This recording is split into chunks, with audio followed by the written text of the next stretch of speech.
Hey, Efren, how's it going? All right, so we are here at Next Course at the Metchosin Art Gallery, and I'm really excited to have this show happening. Oh, hey, Piccolo. Food is a really interesting topic for me because food can really become personal for a lot of people, and when food is personal, it can get sort of charged and exciting and controversial to some sense. So yeah, we have a lot of really exciting up-and-coming artists here. We have Lyle Schultz here and Marlene Jess, and yeah, I think both of their work really speaks well to food, where our food comes from, what ingredients are in our food, and sort of the process that food goes, from the farm to being processed and packaged to our supermarket shelves. Yeah, lots of interesting topics to think about. So this is Marlene Jess. She's one of the artists participating in the show Next Course at the Metchosin Art Gallery, and the piece behind us is CCCC, which is cows, corn, cars, and condos. And I really like this piece because it speaks to the processes that our food goes from field to being, shipped and packaged and then, put on our supermarket shelves. Marlene, is there something that you'd like to say about this piece? Yeah, Haley, thanks. Sure, I kind of want to talk about maybe how the piece came about, or what the materials are really interesting. I used telephone book page materials, and the meaning behind using the white pages for the cars was to signify the common people getting to and from one place, or the general population, getting to and from a place and being in a rush all the time, which is why there's kind of a fast thing. So fast food, we're always seeking that out. And then the yellow pages are the public pages, and it made me think about corn and how it's highly processed, and the public doesn't quite know too much about it yet, but there's definitely a political... did you know that glucose fructose has been converted to high fructose corn syrup now? So, which is really bad for your health, and it's in soda pop and everything, but we didn't really know that conversion happened. And then the blue cows, which are supposed to be regulated by the government, the blue pages in the telephone book, are, so I use that to represent the cows that we rush by and don't really pay attention to, for instance, in the supermarket. Yeah. I was saying a little earlier how I sort of have to remind myself that when I walk down the meat aisle at the grocery store, that chickens exist elsewhere other than wrapped in plastic, and that a chicken is more than just pieces of meat. It's silly, but yeah, sometimes I really feel disconnected from my food. Cool. That was the intention of the piece, so I'm glad it worked. Thank you. Thanks. Jennifer Kavari is here, and she's one of the artists participating in the show Next Course. And Jennifer has made these fantastic mosaics out of glass and recycled material, and I just love them. They're these breakfast trays. We even have some plates of sushi. Jennifer, can you tell me some more about these pieces? Well, it all started with a breakfast tray that my husband had given me, and I thought it would be a perfect substrate for a mosaic. And because food is something every day that we all celebrate, I thought it'd be fun to sort of set up a mock breakfast tray and then incorporate hidden messages throughout it.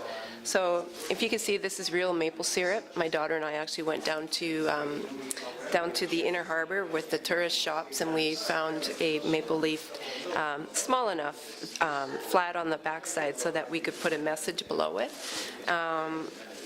This is a wooden base that we created an egg out of. The tea, of course, looks like it's been just poured. So it was really fun to collect materials and set up my my mock tray, and I ended up having a collector in Victoria who fell in love with these. So there's quite a few breakfast trays hanging on people's walls. They really enjoy the quirkiness of it, and it's a lot of fun. A lot of fun. Yep, they're whimsical. They're definitely one of the show's favorites. Thank you. Thanks, Jennifer. You're welcome. A video piece of Marlene Jess is behind me. Consumption Junction, it's called.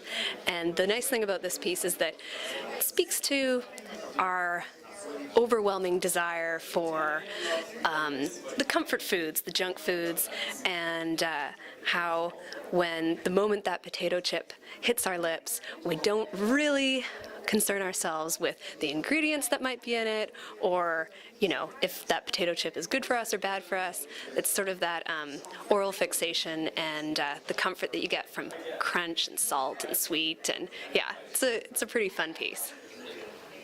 So sort of carrying on with the junk food theme, we have Vera Watts in the show, and her pieces, we got jelly rolls, treats, popcorn, and oh my goodness, Doritos.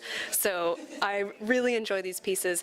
Who doesn't love Doritos and popcorn and treats? And yeah, they're small, they're covetable, and yeah, she really knows what foods we all love to enjoy. I have a piece of Lyle Schultz's behind me, and he's another artist participating in next course, and the reason why I love his work so much is that it's representational, but he makes really odd combinations, and I think it really encourages the viewer to use their imagination and come up with some really interesting narratives.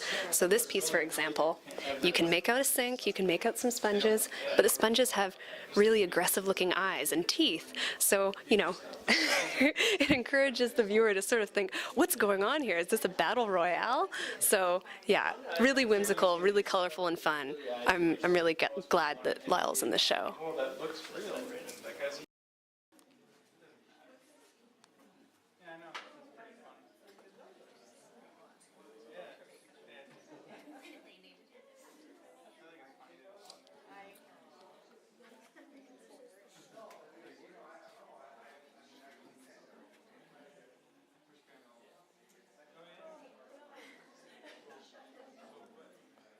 Warren, you gotta catch this.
Voice is much milder. It was white with a heavy tint of rust. And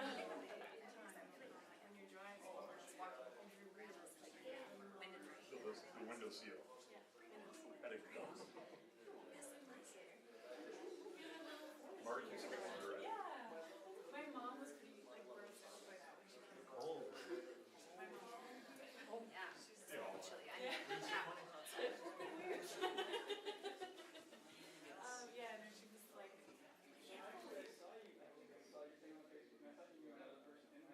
Water, skim milk.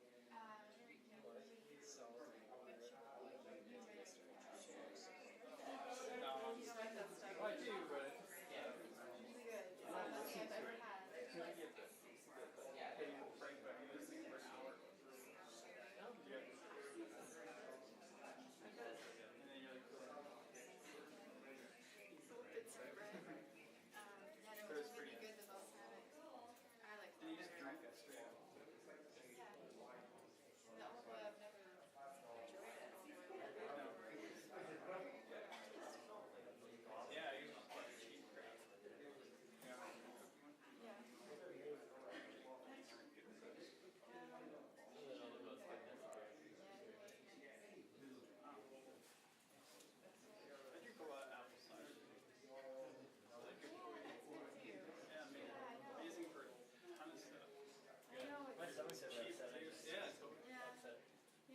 Buzzed my hair. He said, "You're in the clear."